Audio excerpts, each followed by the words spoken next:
नमस्कार दोस्तों, मैं आपके साथ विभा उपाध्याय और आप देख रहे हैं न्यूज़ 18 बिहार झारखंड का डिजिटल प्लेटफॉर्म।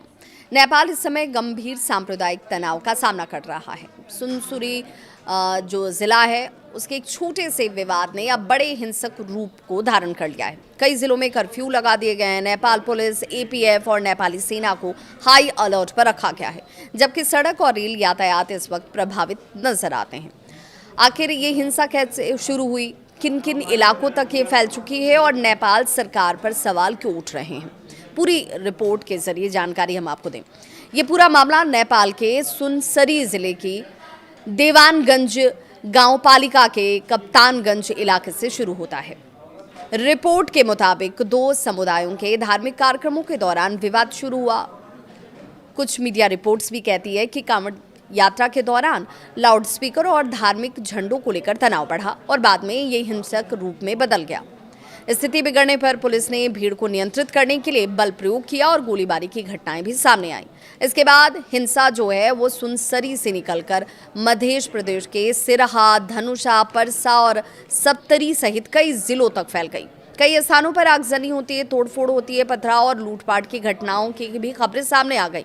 हालात को देखते हुए नेपाल पुलिस, सशस्त्र पुलिस बल जिसे एपीएफ के नाम से आप जानते हैं, और नेपाली सेना को हाई अलर्ट पर रख दिया गया। संवेदनशील इलाकों में लगातार फ्लैग मार्च और गश्त की जा रही है। अभी ये स्थिति बनी हुई है। सिरहा के गोल बाजार, लहान और सिरहा बाजार के साथ धनुषा के जन कपूरधाम और परसा के वीरगंज और सप्तरी के राज विराज तथा बोदे बरसाइन की बात करें, कई ऐसे इलाके हैं जहां पर इस वक्त कर्फ्यू लागू है। लोगों की आवाजाही पर इस वक्त पाबंदी लगी हुई है और प्रशासन ने नागरिकों से घरों में रहने की अपील की है।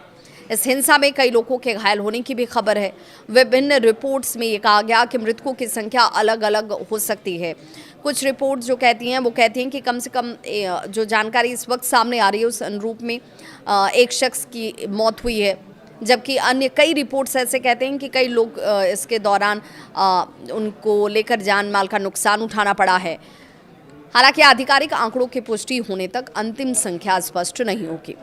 घायलों में नेपाल पुलिस के वरिष्ठ अधिकारी भी शामिल हैं और कई पुलिस कर्मियों के भी शामिल होने की जानकारी सामने आई। हिंसा का असर आम जनजीवन पर पड़ा। कई स्थानों पर सार्वजनिक परिवहन प्रभावित हो गए। भारत नेपाल सीमा से जुड़े मार्गों पर सुरक्षा बढ़ा दी गई, जबकि कुछ रेल और बस सेवाएं भी प्रभावित नजर आईं। नेपाल सरकार ने लोगों से सोशल मीडिया पर अफवाह या फिर भड़काऊ सामग्री साझा न करने की अपील की। प्रशासन ने कहा कि किसी भी संदिग्ध गतिविधि की तुरंत सूचना सुरक्षा एजेंसियों को दी जाए। दूसरी ओर विपक्ष और कुछ मानवाधिकार कार्यकर्ताओं ने सरकार की शुरुआती प्रतिक्रिया पर सवाल खड़े किए। उनका आरोप है कि समय रहते राजनीतिक और प्रशासनिक हस्तक्षेप नहीं होने की वजह से हालात बिगड़े। सरकार का ये कहना कि स्थिति पर लगातार नजर रखी जा रही है और कानून व्यवस्था पूरी तरह सामान्य होने तक अतिरिक्त सुरक्षा व्यवस्था जारी रहेगी। फिलहाल नेपाल के कई संवेदनशील इलाकों में तनाव बना हुआ है। प्रशासन हालात को देख रही है, समझ रही है और लोगों से शांति बनाए रखने की अपील भी लगातार हो रही है। इस पूरे मामले में आधिकारिक आंकड़े और जानकारी समय के साथ साथ बदल सकते हैं, इसीलिए विश्वसनीय सरकारी स्रोतों और स्थापित समाचार को लेकर ही आप इससे कोई जुड़ी हुई अपडेट रखें अपने पास।